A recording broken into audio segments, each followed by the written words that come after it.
Le château de Montal a connu une destinée étonnante. Il est resté dans la famille de Jeanne de Balzac jusqu'à la fin du XVIIIe siècle.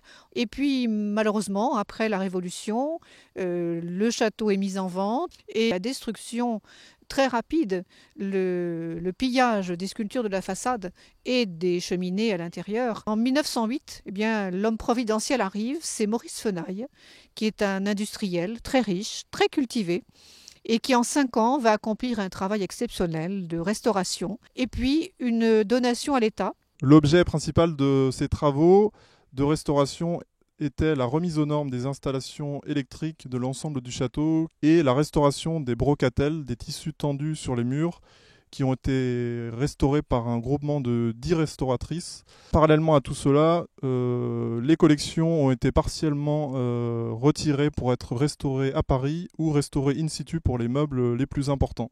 Tout ceci a fait l'objet d'un travail considérable qui a réuni donc la direction de la conservation des monuments et des collections, associée à la DDCP pour le travail sur les parcours de visite, sur la signalétique.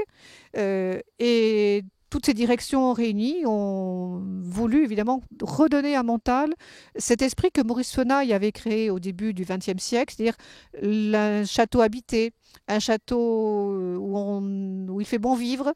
On n'oublie pas pour autant, bien sûr, le château de la Renaissance, le personnage exceptionnel qui était aussi Jeanne de Balzac, à travers le programme iconographique qui fait de Montal un monument vraiment unique dans le patrimoine que gère le Centre des monuments nationaux. Le nouveau parcours de visite de Montal a été pensé pour répondre à l'éventuelle surprise des visiteurs.